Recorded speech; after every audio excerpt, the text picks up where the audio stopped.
नमस्कार दोस्तों, मैं हूं विनोद कुमार और मैं पढ़ाऊंगा आपको स्टेनोग्राफी हिंदी। जैसा कि हमने प्रीवियस क्लास में जाना था कि आशुलिपि का परिचय क्या है, यह कितने सन में निर्मित हुई है और इसके जनक कौन है, तो इन सब चीज़ों के बारे में हमने पिछली क्लास में जाना था। आज का हमारा टॉपिक रहेगा वर्णमाला से रिलेटेड। वर्णमाला के नियम क्या हैं, यह इनके व्यंजन बनाने के तरीका क्या है, इसको हम लिखना कैसे सीखते हैं और इसमें ये कितने प्रकार के व्यंजन इनमें बनते हैं, तो ये हम इस क्लास में जानेंगे। तो बिना समय गवाए हुए हम सबसे पहले देखते हैं इनके नियम और इनको कितने तरीके से बनाया जाता है उसको देखेंगे। इसके बाद हम डिटेल वाइज आपको एक एक वर्ग बना के पूरा बताएंगे। तो सबसे पहले हमें जो अपने इसमें वर्णमाला बनाने में जो याद रखना है कि आखिर हमें इसको बनाना कैसे है, तो सबसे पहले इसका नियम यही कहता है कि प्रत्येक व्यंजन की लंबाई बराबर बने। अर्थात अगर कोई भी व्यंजन आप बनाते हैं तो वो चाहे किसी भी दिशा में हो, चाहे इस दिशा में हो, चाहे इस दिशा में हो, चाहे ऐसा हो, कोई भी व्यंजन ये आशुलिपि में रेखाओं के द्वारा, जैसा कि हमने आपको प्रीवियस क्लास में भी बताया था कि गणित की ज्यामितीय रेखाओं द्वारा इनका निर्माण होता है। तो ये जब भी ये व्यंजन जो रेखाएं हम बनाएंगे इनकी लंबाई बराबर रहे, तो इसलिए हमें इनकी मिनिमम लंबाई रखनी है 8 सेंटीमीटर के समथिंग।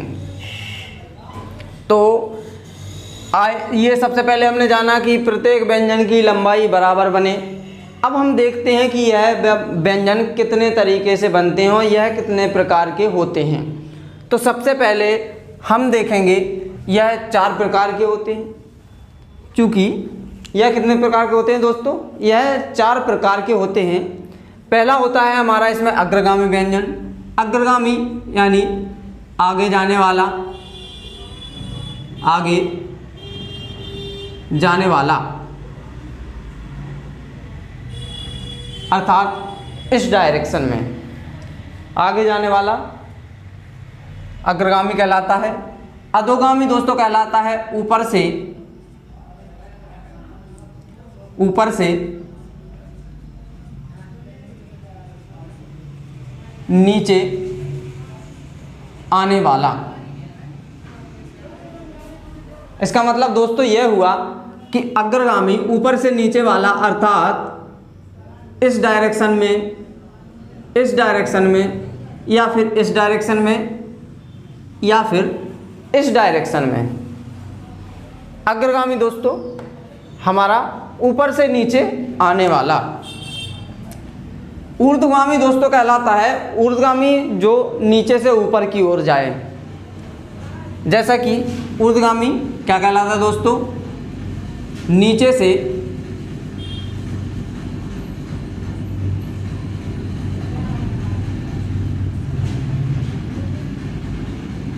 ऊपर की ओर जाने वाला।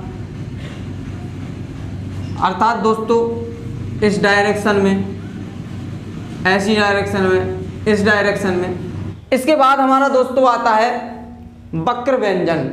वक्र व्यंजन में दोस्तों वक्र व्यंजन क्या कहलाता है, तो वक्र व्यंजन कहलाता है आड़ी तिरछी रेखाओं वाला। आड़ी तिरछी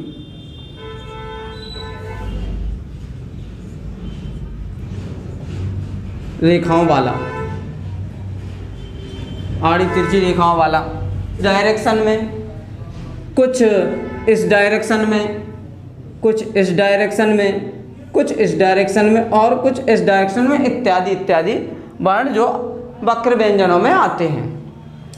तो दोस्तों ये सब हमने जाना कि ये कितने प्रकार के होते हैं। आप चाहें तो इसको नोट कर सकते हैं या फिर आप इसका स्क्रीनशॉट ले सकते हैं। इसके बाद दोस्तों हम जानेंगे अपनी वर्णमाला कि का वर्ग कैसे बनता है, चा वर्ग कैसे बनता है, और भी जो अन्य वर्ग हैं इसमें ता, था, पा, फा, ये चीज़ें सब कैसे बनती हैं। तो आइए शुरू करते हैं। तो हम इसमें सबसे पहले जानेंगे का वर्ग के बारे में। का वर्ग के बाद हम जानेंगे चा वर्ग के बारे में।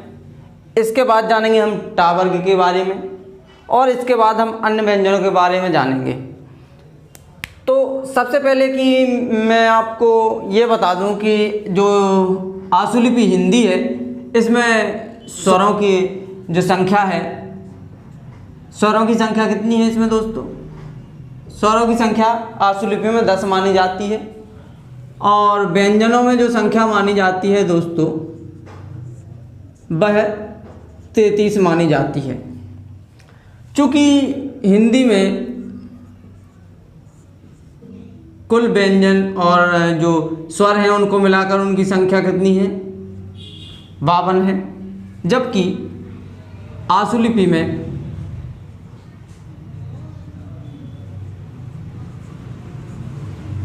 कितनी है दोस्तों? 43। तो आइए हम इनको आपने जान लिया तो इनको हम साइड में रखते हैं। अब हम सीधा स्टार्ट करते हैं अपने का वर्ग के बारे में। तो जैसा कि ऊपर लिखा है का वर्ग अग्रगामी सरल रेखा 180 डिग्री पर, अर्थात सर इस डायरेक्शन में का वर्ग बनेगा सरल रेखा। चूँकि हम का वर्ग बना रहे हैं तो ये आपको तो अभी हमने पहले ही बता दिया था कि प्रत्येक व्यंजन की लंबाई बराबर रहे। तो सबसे पहले हम लंबाई का ध्यान रखते हुए हम का वर्ग को बनाएंगे दोस्तों। का वर्ग बनाएंगे हम इस तरह से एक सरल रेखा बनाएंगे जिसको हम का व्यंजन पढ़ेंगे। इसके बाद जो खा व्यंजन रहेगा इसमें एक छोटा सा डैश निकालते हुए दोस्तों खा व्यंजन बनाएंगे। इसी प्रकार जो हमारा अगला व्यंजन है वह है गा। गा को हम थोड़ा सा गहरा करते हुए बनाएंगे। फिर इसके बाद जो उसके अगला व्यंजन है घा, उसमें भी हम एक खा की तरह छोटा सा डैश निकालते हुए एक व्यंजन घा बना देंगे। अब आप बोलेंगे सर इसमें तो हमें कोई फ़र्क ही समझ में नहीं आ रहा है, ये आखिर है क्या? दोनों एक जैसे तो दिख रहे हैं, ये खा भी और घा भी। तो इसमें सर फ़र्क यह है कि यह प्रथम 2 व्यंजन लाइट रहेंगे और अंतिम 2 व्यंजन डार्क रहेंगे। आप बोलेंगे सर हम अभी भी समझ में नहीं आया है, तो हम कैसे समझें कि ये लाइट क्या है, ये डार्क क्या है? तो सर हम आपको बता दें कि इसमें हल्के और गहरे का अंतर रहता है दोस्तों। जैसे कि हल्का इस तरह से हो जाएगा और जो गहरा रहेगा दोस्तों वो रहेगा थोड़ा इस तरह से। तो जो प्रथम 2 व्यंजन रहेंगे वह हल्के गहरे रहेंगे, का और खा। इसी प्रकार चा और छा, इसी प्रकार टा और ठा, और इसी प्रकार जो अगले व्यंजन हैं वो भी आपके प्रथम 2 व्यंजन लाइट रहेंगे। इसके बाद अगले 2 व्यंजन जो रहेंगे वो डार्क रहेंगे सर। तो ये हमने जाना का वर्ग। अब हम चा वर्ग देखेंगे। तो चा वर्ग सर होता है अधोगामी सरल रेखा पर और 60 डिग्री पे ये रहता है। आप बोलेंगे सर किस डायरेक्शन में? तो हम बताएंगे सर आपको कि इस डायरेक्शन में चा वर्ग रहेगा। तो सबसे पहले हम चा बनाना सीखेंगे। चा की रेखा रहती है, ये सरल रेखा रहती है। इसके बाद छा में एक छोटा सा डैश निकालते हुए अब चा व्यंजन बनाएंगे। इसके बाद जो जा व्यंजन रहेगा ये हमारा थोड़ा सा डार्क रहेगा, बिल्कुल चा की तरह रहेगा लेकिन ये डार्क रहेगा। इसके बाद झा में हम एक छोटा सा डैश निकालते हुए बिल्कुल छा की तरह बना देंगे झा को भी। तो ये सर हमारा चा हो गया। इसके बाद ये छा हो गया, फिर झा बना गया। इसके बाद सर हम जानेंगे टावर के बारे में। तो टावर की सर जो डायरेक्शन रहेगी वो 90 डिग्री अधोगामी सरल रेखा रहेगी, अर्थात ऊपर से नीचे। जैसा कि का वर्ग हमने बनाया था दाईं ओर से बाईं ओर सरल रेखा 180 डिग्री पर, उसी प्रकार अधोगामी सरल रेखा ऊपर से नीचे की ओर बनाते हुए 60 डिग्री पे बनाना है। इसी प्रकार टा वर्ग के जो व्यंजन रहेंगे वो भी हम ऊपर से नीचे अधोगामी 90 डिग्री पर बनाएंगे। तो सर टा वर्ग हम बनाते हैं तो टा वर्ग रहेगा हमारा सीधा इस तरह से। इसके बाद जो हमारा ठा रहेगा इसमें छोटा सा डैश निकालते हुए हम ठा वर्ग बनाएंगे। इसके बाद जो डा रहेगा सर, डा रहेगा हमारा डार्क बिल्कुल टा की तरह, लेकिन ये डार्क रहेगा। इसी प्रकार सर ये स्ट्रेट लाइन रहेगी 90 डिग्री पर, तो इसको हम ढा पढ़ेंगे। इसके बाद हम जानते हैं अगले वर्गों के बारे में, जैसे अपना ता हो गया, पा वर्ग हो गया, इसके बाद या, रा, ला, वा, हा, ये सब चीज़ें पढ़ेंगे। तो आइए हम जानते हैं अगले व्यंजनों के बारे में। तो ता वर्ग रहेगा सर, ता वर्ग अधोगामी वक्र रहेगा, बायां और दायां। अर्थात सर कहने का मतलब ये रहा कि यह अधोगामी भी बनेगा और वक्र भी बनेगा। और सर ये दो तरह से बनता है, एक बायां बनता है और एक बनता है सर दायां। तो सर बायां ता वर्ग और दायां ता वर्ग दोनों कभी भी एक साथ उपयोग में नहीं आते हैं, एक समय में एक ही ता का प्रयोग करेंगे। तो ता बनाएंगे हम सबसे पहले बायां ता, इसके बाद बनाएंगे हम सर दायां ता।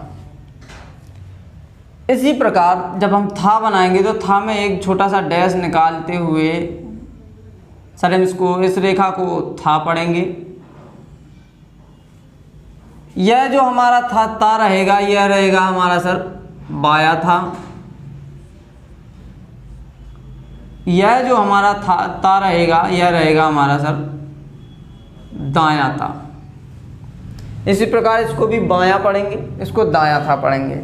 यह अलग अलग समय में अलग अलग जगह पे एक ही का ही प्रयोग किया जाता है। इसी तरह हम दा व्यंजन रेखा को बनाएंगे।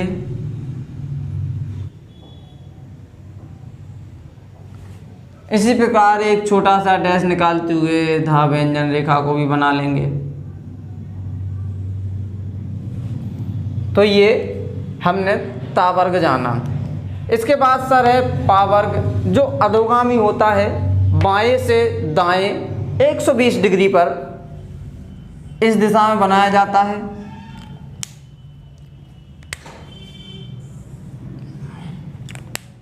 लंबाई का विशेष ध्यान रखते हुए बनाएंगे सर। तो पा वर्ग देखेंगे तो पा वर्ग रहेगा 120 डिग्री पे इस दिशा में। इसके बाद जब हम फा बनाएंगे तो सर फा की जो रेखा रहेगी वह इस तरह रहेगी, बाकी जो रेखा रहेगी बिल्कुल सरल रहेगी। और भा में जब हम बनाएंगे तो एक छोटा सा डैश निकालते हुए हम भा को बना देंगे। इसके बाद हम सीधा चलते हैं अगले व्यंजनों की ओर। तो हमारे अभी तक तो ये वर्ग बनते रहे। अब जो यह व्यंजन बनेंगे ऊर्ध्वगामी और अधोगामी, ये सर सारे के सारे लाइट होते हैं, सिर्फ इसको व्यंजन को छोड़ के। जैसे आप इंगा पढ़ते हैं, ऊर्ध्वगामी सर डायरेक्शन ये रहेगी ऊर्ध्वगामी में। जब हम या व्यंजन बनाएंगे तो या व्यंजन की जो दिशा रहेगी वो रहेगी इस तरह से। इसके बाद सर रा बनाएंगे तो रा रहेगा हमारा इस डायरेक्शन में। इसके बाद जब ला बनाएंगे तो ला रहेगा सर हमारा इस तरह से, इसे हम ला व्यंजन पढ़ेंगे। इसके बाद जब बा बनाएंगे तो या का जस्ट उल्टा हम इसको इस तरह से करते हुए ये इसको हम पढ़ेंगे सर बा व्यंजन। जब हा व्यंजन को बनाएंगे सर तो एक छोटा सा गोला लगाते हुए इस व्यंजन को सर हम हा व्यंजन पढ़ेंगे।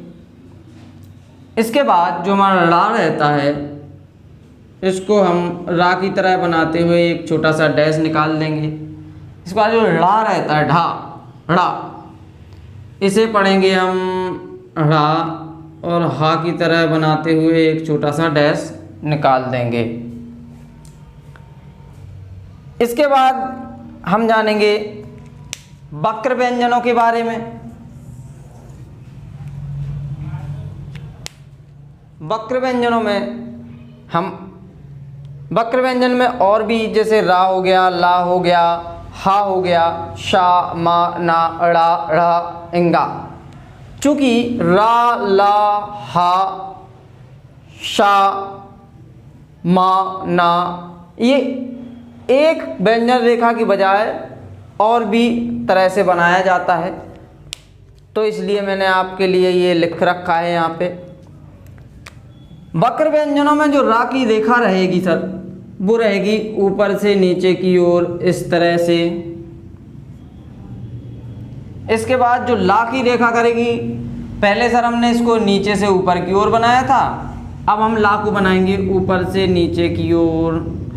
और ये ला कभी भी एक समय में दोनों यूज नहीं होते, ये सुचारुता और प्रवाह की दृष्टि से इनको अलग अलग टाइम पे स्थिति के अनुसार लिखा जाता है। तो ये सर हमारा क्या हो गया, ला। इसके बाद हा हम जब बनाएंगे तो जैसा हमने पहले हा बनाया था उसका जस्ट विपरीत ऊपर से गोला लगाते हुए नीचे की ओर बनाना है, इस डायरेक्शन में ऊपर से नीचे की ओर। जब सर सा बनाएंगे तो सा में हम सर दो तरह से बनाएंगे, पहले हम दायां सा बना लेंगे, इसके बाद सर हम बायां सा बनाएंगे। इसे सर हम दायां सा पढ़ेंगे, इसे हम पढ़ेंगे बायां सा। इसके बाद जब हम माँ व्यंजन बनाएंगे, माँ व्यंजन बनता है हमारा सर 3 प्रकार से, जो अलग अलग समय पे अलग अलग तरीके से लिखा जाता है। जब हम व्यंजन को जोड़ने के नियम बताएंगे तो आपको बताएंगे कि माँ किस तरह से अलग अलग तरीके से यूज होता है। जो हमारा माँ रहेगा वो 3 तरह से बनेगा।